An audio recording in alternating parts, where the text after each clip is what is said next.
Senator, may I? Yes, sir. Go ahead. Lahat itong sa right side ko, dumaan ito ng Chief of Police, Police Director.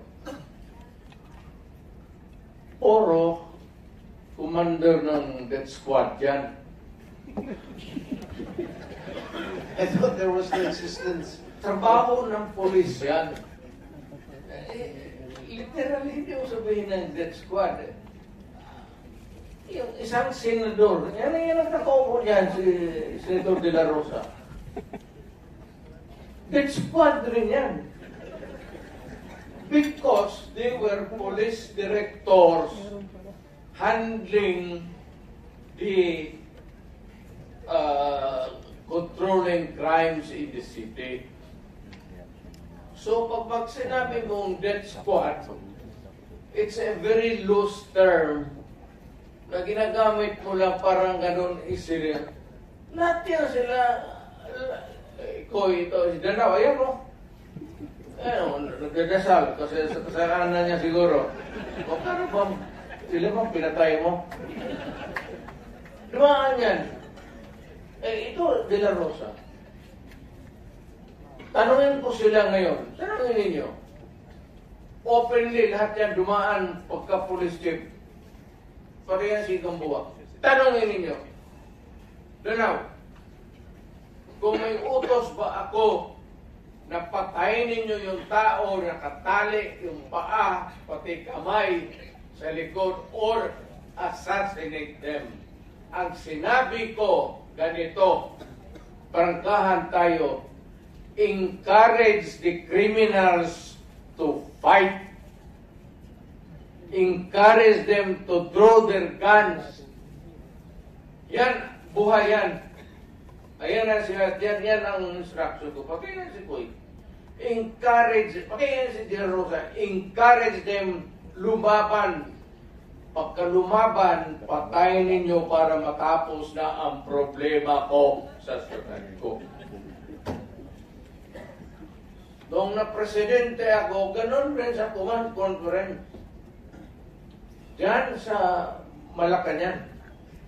Yan ang utos ko. Bakit ko pagbigyan ng puta? Mag-criminal, they go after the innocent people robbing. Mabuti na lang sana kung aakyat ng bahay. Mayor ako matagal. Aakyat ng bahay, magnakaw, re-rapin yung bata, re-rapin yung babae, tapos papatayin. Kung ikaw ang mayor, how do you deal with the problem? Ano kaya ang tingin ninyo sa... Hindi... I'm sorry to tell you, I'm sorry to express to the nation. Unforgiving ako, hardliner, alam nila yan. Pati police alam nila. They are not ready siguro to talk about it. Sinabi ko yan sa mga police. Kayong mga police, pag pumasok kayo dyan sa droga, kayo ang mauuna. No need to strike it out if that is the real way that the mayor then phrased his sentence. Okay, as chairman, Mr. President, fact-finding muna. General Gamboa, you were formerly Chief of Police of Davao. Yes, answer. Yes or no? Yes? No, sir. No. Okay. General Danao, former Police Chief of Davao? Yes, sir. General Sinas, former Police Chief of Davao? No, sir. Catalino Coy, former Police Chief of Davao? Yes, Your Honor. How about Karamat, former Police Chief of Davao? Mike, sir. No, sir. Para klaro. Sige, Mr. Chair. Mr. Chair, ako, hindi mo ko tanongin? Chief of Police, because alam ko Chief of Police, but former Chief of Davao. Mr. Chair, kanina, allow me short intervention. Mr. Chair, yung DDS, yung term ng DDS, siguro sa amin dito, Danao, General Coy, General Gamboa was never chief of police, but assigned yan sa Davao, sa Police Regional Office 11. Ako, assigned ako ng Davao as City Director. At doon ako nagsimula yung career ko sa Davao City. Just this weekend, Mr. Chair, in-interview ako ng mga media ng Davao. Tumuhay ako. At harap-harapan, sinabihan ko sila, kayo kasi, mga media ng Davao, kayo nag-imbento ng term ng Davao Death Squad. Pag may namatay, binabalita kagad yun, Davao Death Squad, Davao Death Squad. Kayo, nag-imbento ng term na yan. Sabi ko sa media ng Davao. And later on, one of the media ng Davao, dinibak yung aking statement. Sabi niya, sir, with due respect, bago namin yan na-create, yung term na yan ng Davao Death Squad, meron kasing isang namatay, sir, may isang namatay, binaril, may nakalagay doon na placard na Davao Death Squad. Kaya doon nag-start yung paggamit namin ng term ng Davao Death Squad. So therefore, sabi ko, okay, I will correct my statement. Hindi kayo ang nag-imbento, but kayo ang nag-propagate ng word na yan. So yun na, lumaki na, nagiging ginamit niya. Pag may binaril, sabihin ka agad, Davao Death Squad. Kahit binaril ng, dahil genocide ang motibo, o kaya malaking utang, nakadispal ko ng pera, binaril, diniis ka agad ang pinapalabas na term. So, yan na, lumaki na yung pangalan ng Davao Death Squad, Mr. Chair. Yan na po yung intervention niyo. Yan, yun na. Thank you. Sige, Bob, then, before I return the floor to Senator Estrada. Doon sa umami na naging chief, sino? Chief.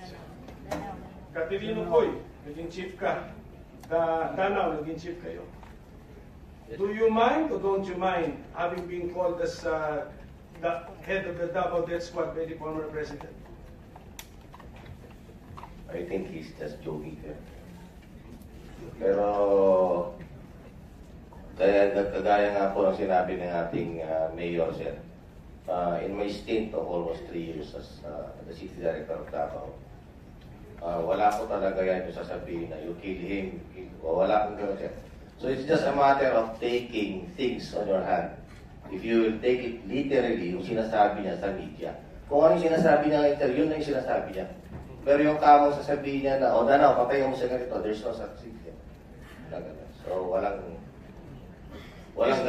Is there a danger that your men will incorrectly interpret what the mayor was saying? Well, nung panahon ko, sir, as city director, I don't deny, sir, that there were some killings. Pero talagang, ang tao ko, sir, ilan din ang hospital dyan. Even in my term as my regional director of 4A in NCRPO, in MPD. On record yan, sir, nasa hospital. Hindi lang, sir, nasa hospital, kundi namatay yung pulis natin. So, anong gagawin, sir, ng pulis pag ikaw ang nasa sitwasyon namin, sir? Are we going to allow just to kill the PNP there? So siguro, sir, maging emotional man tayo rito, sir, pero kami po mismo is nasa front line in enforcing the law. Pero there's no such thing as sabihin na patayin mo lang si ganito, no. Walang ganon, sir. Sige. Can we hear from Caterino Coy? Thank you, Mr. Chairman. I mind very much the me being associated with the DDS because during that time when I was the city director of Davao, it was really a problem for us, especially the unsolved killings. Actually, we had a case in Ombudsman because of that, because of command responsibility. It is really a challenge for the PNP to investigate those cases because even the relatives of some of the victims used to cooperate. And we believe also, and there was a suspicion that there were really some PNP personnel and even some civilian individuals who were involved in those incidents. Thank you, sir. Okay, Senator Jingo, you have last 5 minutes. Thank you, Mr. Chair. Yes, Mr. Chair, with the indulgence of the SP Pro Tempore. Senator Risa? Ako, Mr. Chair, kasi siguro napansin, pati ng former president, yung shock ng lahat. Bakit, sir, yan ba ang trabaho ng pulis? Na pumatay ng mga suspected criminals? Sir, yung mic nyo. Pag lumaban. Bakit Iba po yung pagka-express kasi kanina, so I had to clarify. Bakit Salamat, sila? SP Pro Tempore. Bakit sila? Salamat, Mr. Papatay. Chair. No. Hindi yan ang tanong ko. Talagang, napaka hindi magandang impression po ng mga statements kanina. Kaya I appreciate the candor of Yusek Kuy at pati kanina ni General Danao. Look, ma'am, may I interrupt you? I'm done, Mr. Chair. Kindly. Go ahead, sir. Itong mga to, ma'am, galing ito ng mga sa Academy PMA. Hindi ito mga bubo. Hindi rin ito papayag na utusan mo ng illegal. Doon nga sa Academy nila, sa PMA, they are wonder to yung ano talaga yung batas. Kaya pag inutusan mo yan, sabihin mo, patayin mo sa sir, mukhang hindi pwede yan, sir. I tried. Ako mismo, I tried. Ako, marami akong patayin mo, sir. Sir, kulong mo lang natin, sir. Total. Sabi ko siya, siguraduhin mo lang na hindi marili. Kasi gagawa ng kalupuhan yan uli. And they will mag-hold up na naman yan. Yan ang lalo na yung mga kaso na mag-knockout, tapos mag-rape, tapos magpatay, o Mr. Chair. Can we let the President complete his sentence? What were you trying to say, sir? That Yes, mag-rape, magpatay, magnakaw, magpatay, and then what do we do with them? Ganun na lang ang